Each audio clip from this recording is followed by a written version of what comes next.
আকাশবাণী আগরতলা। স্থানীয় সংবাদ পড়ছি চন্দন লেখাপাল। এখনকার বিশেষ বিশেষ খবর হলো 2024 সালের 31 ডিসেম্বর পর্যন্ত উত্তর পূর্বাঞ্চলের রাজ্যগুলিতে মোট 2054টি স্টার্ট আপ সংস্থা গড়ে উঠেছে। পশ্চিম ত্রিপুরা জেলা পরিষদের সভাধিপতি তথা টিআরটিসির চেয়ারম্যান বলাই গোস্বামী হৃদরোগে আক্রান্ত হয়ে গতকাল রাতে শেষ নিঃশ্বাস ত্যাগ করেন। আজ বিশ্ব বেতার দিবস। ৭৩তম BM Mallick memorial all India police football championship এবার ত্রিপুরা অনুষ্ঠিত হবে। এবারে আসছি বিস্তারিত সংবাদে। উত্তর পূর্বাঞ্চল উন্নয়ন মন্ত্রকের প্রতিমন্ত্রী ড সুকান্ত মজুমদার আজ রাজ্যসভায় জানিয়েছেন 2024 সালের 31 ডিসেম্বর পর্যন্ত উত্তর পূর্বাঞ্চলের রাজ্যগুলিতে মোট 2054টি স্টার্ট আপ সংস্থা গড়ে উঠেছে। এর মধ্যে ত্রিপুরা 141টি, আসামে 1487টি, অরুণাচল প্রদেশে 47টি, মণিপুরে 179টি, মেঘালয় 62টি, মিজোরাম 41টি, নাগাল্যান্ডে 85টি এবং সিকিমে 12টি স্টার্ট আপ সংস্থা গড়ে উঠেছে। পশ্চিম ত্রিপুরা জেলা পরিষদের সভাধিপতি তথা টিআরটিসির চেয়ারম্যান বলাই গোস্বামী হৃদরোগে আক্রান্ত হয়ে গতকাল রাতে চেন্নাইতে শেষ নিঃশ্বাস ত্যাগ করেন। মৃত্যুকালে তার বয়স হয়েছিল 70 বছর। তিনি একমাত্র মেয়ে এবং অসংখ্য গুণমুগ্ধদের রেখে গেছেন। প্রদেশ বিজেপির পক্ষ থেকে আগামীকাল বেলা 1:30টায় বিমানে করে তার মরদেহ আগরতলায় আনা হবে। তেলেঙ্গানার রাজ্যপাল জিষ্ণুদেব বর্মন, মুখ্যমন্ত্রী অধ্যাপক ড মানিক সাহা, বিদ্যুৎ মন্ত্রী রতনলাল নাথ, পর্যটন মন্ত্রী সুশান্ত চৌধুরী, সাংসদ বিপ্লব কুমার দেব, রাজীব ভট্টাচার্য সহ বিজেপির নেতৃবৃন্দ বলাই গোস্বামীর মৃত্যুতে গভীর শোক ব্যক্ত করেছেন। ত্রিপুরা কেন্দ্রীয় বিশ্ববিদ্যালয়ের বাংলা বিভাগের উদ্যোগে আজ বিশ্ববিদ্যালয়ে ড ব্রজগোপাল রায় স্মারক বক্তৃতা অনুষ্ঠানের আয়োজন করা হয়।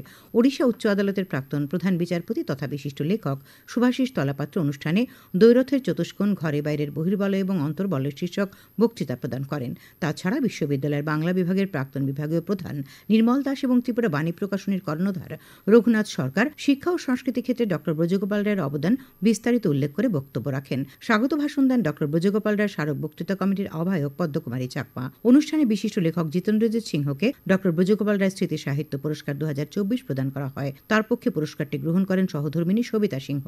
তাছাড়া ত্রিপুরা কেন্দ্রীয় বিশ্ববিদ্যালয়ের বাংলা বিভাগে 2022-2024 শিক্ষাবর্ষে স্নাতকোত্তর পর্যায়ে সামগ্রিক মূল্যায়নের ভিত্তিতে কেয়া দাসকে ড ব্রজগোপাল রায় স্মৃতি পুরস্কার প্রদান করা হয়। প্রধানমন্ত্রী সূর্যাঘর মুফত বিজলি যোজনা প্রকল্পে এখনো পর্যন্ত রাজ্যে 12,217 জন ভোক্তা অনলাইনে নাম নথিভুক্ত করেছেন। এই প্রকল্পের স্টেট নোডাল অফিসার সুজাতা সরকার আজ আকাশবাণীর প্রতিনিধিকে এ কথা জানান। ত্রিপুরা মধ্যশিক্ষা পর্ষদের এবছরের উচ্চ মাধ্যমিক পরীক্ষা আগামী 24 ফেব্রুয়ারি থেকে শুরু হচ্ছে, শেষ হবে 22 মার্চ। তাছাড়া মাধ্যমিক পরীক্ষা শুরু হবে 25 ফেব্রুয়ারি এবং শেষ হবে 18 মার্চ। পর্ষদ সচিব দুলাল দে আজ এ খবর জানিয়েছেন। এবছর 68টি পরীক্ষা কেন্দ্রে মাধ্যমিক পরীক্ষা এবং 6টি পরীক্ষা কেন্দ্রে উচ্চ মাধ্যমিক পরীক্ষা গ্রহণ করা হবে। শহরকে যানজট মুক্ত রাখতে আজ যৌথ অভিযান করেছে আগরতলা পুর নিগম এবং ট্রাফিক পুলিশ। ট্রাফিক পুলিশের ভারপ্রাপ্ত সুপার সুদেষ্ণা ভট্টাচার্য জানান, বেশ কয়েকবার সতর্ক করার পরও শহরে যত্রতত্র পার্কিং বন্ধ হয়নি। শহরকে যানজট মুক্ত রাখতে এই অভিযান বলে তিনি জানান। দক্ষিণ জেলার ভারতচন্দ্রনগর পঞ্চায়েত সমিতির এক সভা আজ অনুষ্ঠিত হয়। চেয়ারপারসন পুতুল পাল বিশ্বাসের পৌরোহিত্যে অনুষ্ঠিত সভায় উপস্থিত ছিলেন বিধায়ক দীপঙ্কর সেন, পঞ্চায়েত সমিতি ও বিভিন্ন গ্রাম পঞ্চায়েতের প্রধানগণ। সভায় ব্লক এলাকায় বিভিন্ন উন্নয়নমূলক কাজকর্মগুলির তথ্য পেশ করেন ব্লকের বিডিও কাবেরী নাথ। এসএফআই এবং টিএসইউ এই ছাত্র সংগঠন আসন্ন উচ্চ মাধ্যমিক ও মাধ্যমিক পরীক্ষার সময় উচ্চস্বরে মাইক বাজানো বন্ধে কার্যকরী পদক্ষেপ নেবার জন্য প্রশাসনের দৃষ্টি আকর্ষণ করেছে। আজ আগরতলায় সাংবাদিক সম্মেলনে এসএফআই রাজ্য সম্পাদক সন্দীপন দেব এই খবর জানান। সাংবাদিক সম্মেলনে উপস্থিত ছিলেন টিএসইউ রাজ্য সম্পাদক সুজিত ত্রিপুরা। সোনামুড়া মহকুমার প্রশাসনের উদ্যোগে আজ টাউন হলে সড়ক নিরাপত্তা, মাদকের অপব্যবহার, বাল্যবিবাহ, বেটি বাঁচাও বেটি পড়াও ইত্যাদি বিষয়ের উপর সচেতনতামূলক আলোচনা সভা অনুষ্ঠিত হয়। বক্তব্য রাখেন বিধায়ক কিশোর বর্মন, জেলা শাসক ড সিদ্ধার্থ শিব জয়সওয়াল, আইপিএস ভেঙ্কটরাম, ট্রাফিকের ডিএসপি ডেভিড দেববর্মা, মহকুমা শাসক মহেন্দ্র কাম্যে চাকমা, চাইল্ড ওয়েলফেয়ার কমিটির চেয়ারপারসন সুমিতা রায় প্রমুখ। এই অনুষ্ঠানকে কেন্দ্র করে এক সচেতনতামূলক র্যালি সোনামুড়ার বিভিন্ন পথ পরিক্রমা করে। খবর প্রচারিত হচ্ছে আকাশবাণীর আগরতলা কেন্দ্র থেকে। আকাশবাণীর সংবাদের আপডেট পেতে লগ ইন করুন www.newsonair.com এবং নিউজ অন এআইআর অ্যাপ এবং টুইটার ও ফেসবুক প্ল্যাটফর্মে এআইআর নিউজ অ্যালার্টসে। ইউটিউবে লক্ষ্য রাখুন নিউজ অন এআইআর অফিসিয়ালে। এছাড়াও আকাশবাণী আগরতলার সংবাদ আপডেট পেতে দেখুন টুইটার বা এক্স হ্যান্ডেলে আকাশবাণী নিউজ আগরতলা, ফেসবুকে এআইআর নিউজ আগরতলা এবং ইউটিউবে আকাশবাণী নিউজ আগরতলা। আজ বিশ্ব বেতার দিবস। প্রধানমন্ত্রী নরেন্দ্র মোদী বিশ্ব বেতার দিবসের শুভেচ্ছা জানিয়ে সামাজিক মাধ্যমে বলেছেন যে রেডিও অনেক মানুষের জন্য একটি চিরন্তন জীবনরেখা, যা মানুষকে তথ্য প্রদান করে, অনুপ্রাণিত করে এবং সংযুক্ত করে করে। তিনি আরও বলেন যে সংবাদ, সংস্কৃতি থেকে শুরু করে সঙ্গীত এবং গল্প বলা পর্যন্ত রেডিও একটি শক্তিশালী মাধ্যম যা সৃজনশীলতাকে উদযাপন করে। শ্রী মোদী রেডিও জগতের সঙ্গে যুক্ত সকলের প্রশংসা করেন। একই সঙ্গে প্রধানমন্ত্রী এ মাসের 23 তারিখে অনুষ্ঠেয় মন কি বাতের জন্য দেশবাসীকে তাদের ধারণা এবং মতামত জানাতে আমন্ত্রণ জানিয়েছেন। তথ্য ও সম্প্রচার সচিব সঞ্জয় জাজু বলেছেন যে রেডিও তথ্য, শিক্ষা এবং বিনোদনের একটি বিশ্বস্ত উৎস। বিশ্ব বেতার দিবসে নতুন দিল্লিতে রেডিও উৎসব 2025 উদ্বোধন করে শ্রী জাজু বলেন, আকাশবাণী বিশ্বের বৃহত্তম সম্প্রচার সংস্থাগুলির মধ্যে একটি এবং জনসংখ্যার 98% কাছেই তা পৌঁছয়।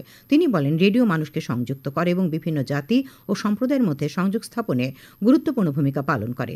শ্রী জাজু বলেন, প্রধানমন্ত্রী নরেন্দ্র মোদীর মাসিক রেডিও অনুষ্ঠান মন কি বাত এখন একটি রূপান্তরমূলক প্ল্যাটফর্ম হয়ে উঠেছে, যেখানে সাধারণ মানুষের কণ্ঠস্বর শোনা যায়। তিনি বলেন, গত 11 বছরে কমিউনিটি রেডিওর উল্লেখযোগ্য প্রবৃদ্ধি ঘটেছে। তিনি জানান, কমিউনিটি রেডিও স্টেশনের সংখ্যা 2014 সালের 114টি থেকে বেড়ে 2024 সালে 530-এ দাঁড়িয়েছে।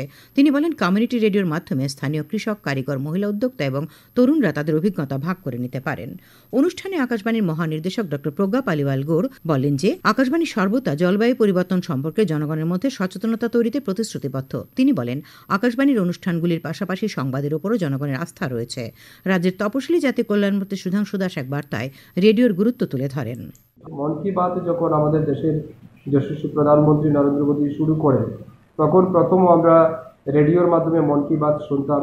আজও বিভিন্ন গ্রামেগঞ্জে বা বিভিন্ন রাজনৈতিক কর্মকাণ্ডে বা কর্মসূচিতে যখন আমরা মন কি বাত অনুষ্ঠান শুনতে যাই, হয়তোবা সেখানে টিভির ব্যবস্থা নেই, কিন্তু রেডিও তখন আমাদের কাছে একমাত্র সম্ভব। সেখানে আকাশবাণীর গুরুত্ব অপরিসীম।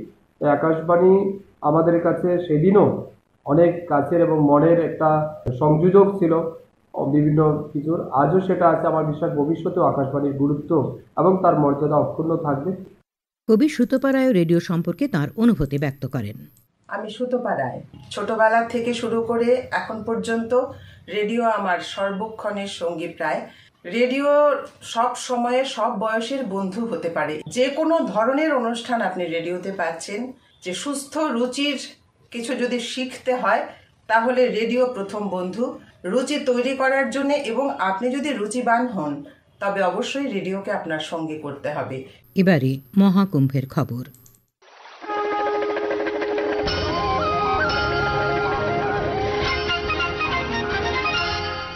মাঘী পূর্ণিমায় কুম্ভমেলায় 2 কোটিরও বেশি ভক্ত সমাগম হয়েছিল। এ পর্যন্ত ত্রিবেণী সঙ্গমে মোট 48 কোটি 25 লক্ষেরও বেশি ভক্ত পুণ্যস্নান করেছেন।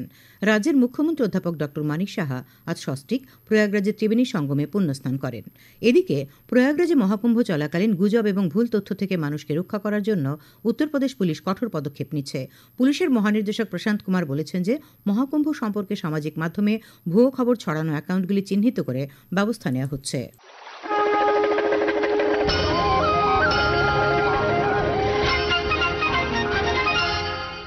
এবারে খেলার খবর। ৭৩তম BM Mallick memorial all India police football championship এবার ত্রিপুরায় অনুষ্ঠিত হবে। এই চ্যাম্পিয়নশিপ এবার প্রথমে ত্রিপুরায় হচ্ছে। আগামী 24 ফেব্রুয়ারি আগরতলার উমাকান্ত মিনি স্টেডিয়ামে মুখ্যমন্ত্রী অধ্যাপক ড. মানিক সাহা এই জাতীয় আসরের উদ্বোধন করবেন। টুর্নামেন্টের আয়োজক all India police sports control board. Police সদর সূত্রে জানা গেছে, এই টুর্নামেন্টে বিভিন্ন কেন্দ্রীয় বাহিনী, কেন্দ্রশাসিত অঞ্চল এবং দেশের সব রাজ্য থেকে পুলিশের ফুটবল দল অংশ নেবে। সব মিলিয়ে প্রায় 45টি দল আসরে খেলবে বলে আশা করা হচ্ছে। রাজ্যের 6টি মাঠে খেলাগুলি হবে। আগামী 7 মার্চ পর্যন্ত চলবে এই আসর। উত্তরাখণ্ডে অনুষ্ঠিত 38তম জাতীয় গেমসে এ পর্যন্ত মোট 447টি স্বর্ণপদকের ফয়সালা হয়েছে। এর মধ্যে 67টি স্বর্ণপদক নিয়ে সার্ভিসেস স্পোর্টস কন্ট্রোল বোর্ড তালিকার শীর্ষে রয়েছে। 53টি স্বর্ণপদক নিয়ে মহারাষ্ট্র দ্বিতীয় স্থানে এবং 46টি স্বর্ণপদক নিয়ে হরিয়ানা তৃতীয় স্থানে রয়েছে। এদিকে জিমন্যাস্টিক্সের দলগত লড়াইয়ে মহারাষ্ট্র স্বর্ণ, গুজরাট রূপো এবং মণিপুর ব্রোঞ্জ পদক পায়। আসরে অ্যাক্রোব্যাটিক জিমন্যাস্টিক্সে মহারাষ্ট্র 1টি স্বর্ণ, 1টি রূপো এবং 2টি ব্রোঞ্জ পদক পায়। অপরদিকে রিদমিক জিমন্যাস্টিক্স থেকে মহারাষ্ট্র পায় 2টি স্বর্ণ এবং 1টি রূপোর পদক। ফেন্সিং থেকে 3টি স্বর্ণপদক ছিনিয়ে নেয় হরিয়ানা। জুডোতে পুরুষের 100 কেজি বিভাগে সার্ভিসেসের ইয়াশ বেজায়রান, মেয়েদের 78 কেজি বিভাগে ছত্তিশগড়ের ইস্যুব নারাং স্বর্ণপদক দখল করেন। শান্তিরবাজার মহকুমা ক্রিকেট অ্যাসোসিয়েশন আয়োজিত মহকুমা ভিত্তিক অনূর্ধ্ব 15 ক্রিকেট টুর্নামেন্টের আজকের ম্যাচে সানফ্লাওয়ার প্লে সেন্টার 5 উইকেটে গ্রিন আর্থ কোচিং সেন্টারকে পরাজিত করে। বিজয়ী দলের পক্ষে শুভ্রজিৎ দত্ত সর্বোচ্চ 56 রান করে। আবহাওয়া। আগামীকাল আকাশ আংশিক মেঘাচ্ছন্ন থাকবে। 2-1 জায়গায় হালকা বৃষ্টিপাতের সম্ভাবনা রয়েছে। আগামীকাল তাপমাত্রা সর্বোচ্চ 31 ডিগ্রি সেলসিয়াস এবং সর্বনিম্ন 19 ডিগ্রি সেলসিয়াসের কাছাকাছি থাকবে। আজ দিনের সর্বোচ্চ তাপমাত্রা ছিল 30.4 ডিগ্রি সেলসিয়াস এবং সর্বনিম্ন 21.4 ডিগ্রি সেলসিয়াস। শেষ করার আগে খবরের বিশেষ অংশগুলি আরেকবার। 2024 সালের 31শে ডিসেম্বর পর্যন্ত উত্তর পূর্বাঞ্চলের রাজ্যগুলিতে মোট 2054টি স্টার্টআপ সংস্থা গড়ে উঠেছে। পশ্চিম ত্রিপুরা জেলা পরিষদের সভাধিপতি তথা টিআরটিসির চেয়ারম্যান বলাই গোস্বামী হৃদরোগে আক্রান্ত হয়ে গতকাল রাতে শেষ নিঃশ্বাস ত্যাগ করেন। আজ বিশ্ব বেতার দিবস। 73তম BM Mallick memorial all India police football championship এবার ত্রিপুরায় হচ্ছে। স্থানীয় সংবাদ আজকের মতো এখানেই শেষ হলো।